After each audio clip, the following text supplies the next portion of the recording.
Having introduced money, commodities, and the basics of exchange, Marx moves to explain how capital comes about. The main objective here is to understand how a particular sum of money can increase through the process of exchange. If the previous chapters have been about setting the scene, here is where we actually begin to ask ourselves what capital is.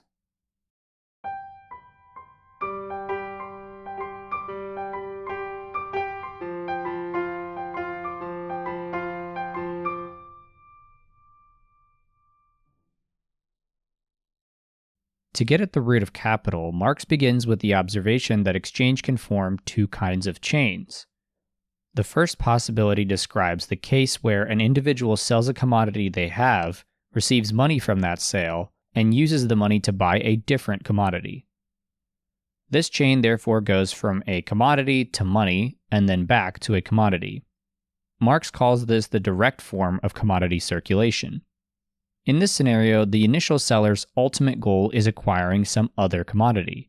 For instance, a weaver sells a coat they have produced and uses the money they received to buy a few loaves of bread. Money is just a means to an end. The formula for this kind of exchange is CMC. There is a second kind of exchange that interests Marx. Instead of starting with a seller who becomes a buyer, we start with a buyer. In this case, someone who starts with money buys a commodity and then sells that commodity to receive money. It's tempting to think that this is just another perspective of the same long chain of selling, buying, selling, and so on. Marx points out that the circumstances are different in this kind of exchange.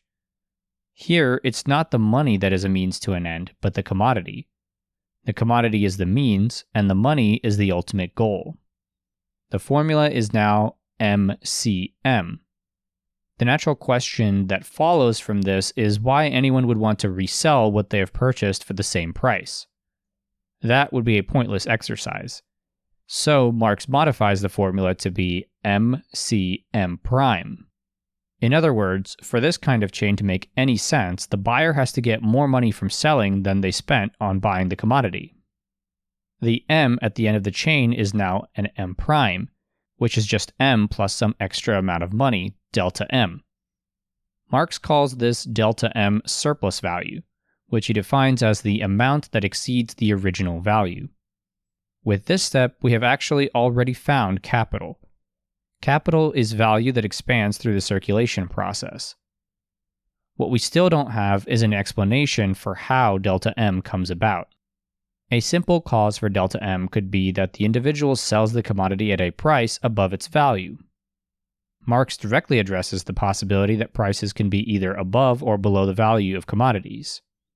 He says that in the pure form of commodity exchange, there is an equality of exchange value, but in reality, things don't happen in a pure way.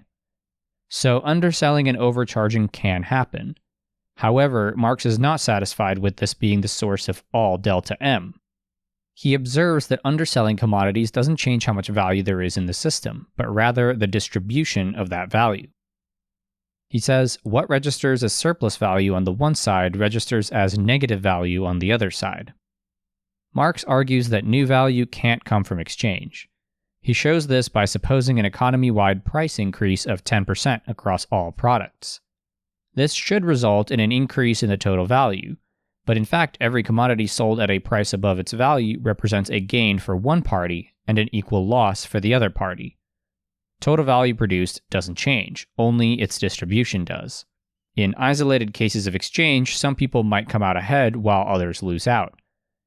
This doesn't explain the origin of surplus value at the level of the whole economy. Surplus value doesn't originate in circulation, so Marx turns to production. There must be, he says, some commodity whose unique property is creating new value. That commodity is labor power, which Marx defines as all the capacities that exist in a person's bodily form and living personality, and that he activates whenever he produces use values of any kind. If labor power is a commodity, then there must be some kind of market for it. Marx argues that such a market needs two things. It needs individuals who own their labor power and are free to sell it, and the class of people that sell their labor power must not own the means of production. If the second condition is not met, people would just work for themselves and make all their own needs. We will see later in the book that these conditions don't spring out of a vacuum, but are instead the result of a long history of conflict and revolutions, which eventually gave way to the working class that capitalism needed to function. We have already established that all commodities have values. What is the value of labor power? Marx tells us that labor power's value is the value of the means of subsistence needed to maintain the labor power's owner. What he means is that the value of labor power is the combined value of all the commodities that workers need to survive. This includes food, clothing, housing, heating, and so on. In other words, employers have to pay workers for their labor power, and that payment must generally be sufficient to keep people from starving or dying out on the streets. Marx actually goes further here, saying it's not enough to meet basic needs. The value of labor power is itself historically and culturally determined. What counts as a necessity changes as workers struggle for better pay and can in fact look very different from place to place. Marx also points out that at the level of the whole economy, employers need to be paying the working class enough to sustain the reproduction of labor power. That is to say, wages have to cover the cost of raising and educating children. In effect, the value of labor power is made up of a basket of commodities that workers need to live, not just today, but for years to come. All of those commodities, of course, take labor of their own to make.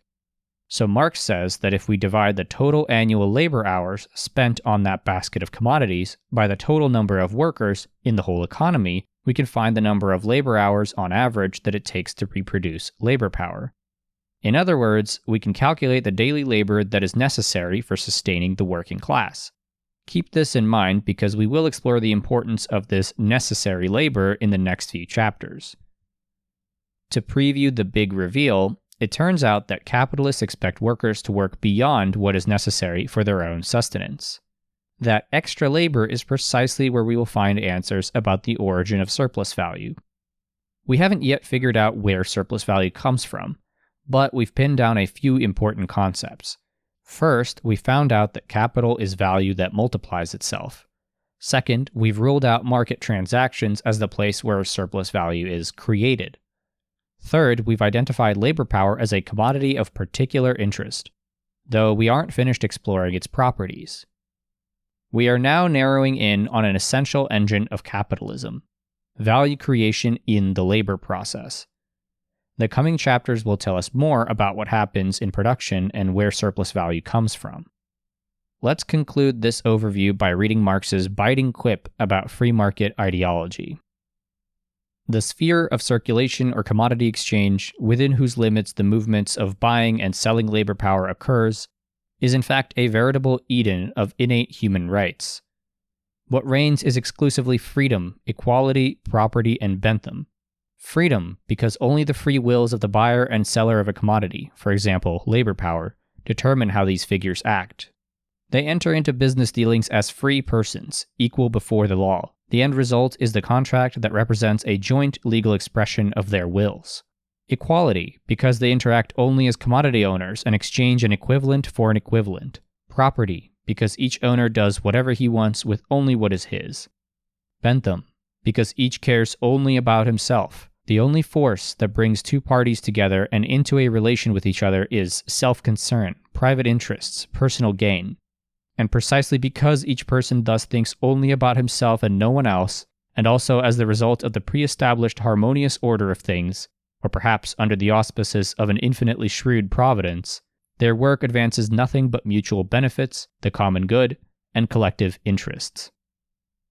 Marx is saying that in the market where workers sell their labor power, everything appears equal. No one is visibly forcing workers to enter into a contract with an employer. Workers have ownership over their labor power and have the right to sell it to whomever they wish. Moreover, the hiring of workers is an exchange of equivalents. Capitalists pay workers exactly the value of their labor power. In short, everyone benefits mutually by maximizing their own interests. Marx sarcastically paints a picture of a liberal utopia where individuals exist in equality and harmony, and the market itself is seemingly blessed by a wise God. But then Marx concludes the chapter with the following change in tone. Something changes, so it seems, in the physiognomy of our dramatis personae, upon leaving the sphere of simple circulation or commodity exchange, the sphere on which the vulgar free trader bases his views, concepts, and the standards he uses to judge a society of capital and wage labor. The former money owner now strides ahead as a capitalist, while the owner of the labor power follows him as his worker, one grinning self-importantly, eager to do business, the other wary and reluctant to continue, like someone who has brought his own hide to the market and now can't expect anything other than the tannery. Marx is insisting that the world of equality and voluntary contracts in the labor market is not what it seems to be, especially as you follow up with the new hire in the workplace. Where we had two owners exchanging their properties for mutual benefit, we now have an eager capitalist and his reluctant worker. Despite having signed a contract on apparently equal footing, the worker can't help but feel like they're about to enter a profoundly unequal arrangement. This video is brought to you by Means TV, a worker-owned, anti-capitalist streaming service. If you want to help Means TV build a viable haven for leftist media and enjoy its excellent selection of content, we strongly encourage you to sign up for our membership. By clicking the link below and signing up, you would be supporting both Means TV and our channel. The link offers you 20% off of your first month or 20% off of the annual plan. By subscribing, you would be paying into the establishment of an alternative, anti-capitalist media space. You would also be directly supporting our channel. And, of course, you would get access to incredible content. If you're able to spare $7 a month, this is an excellent use of that money.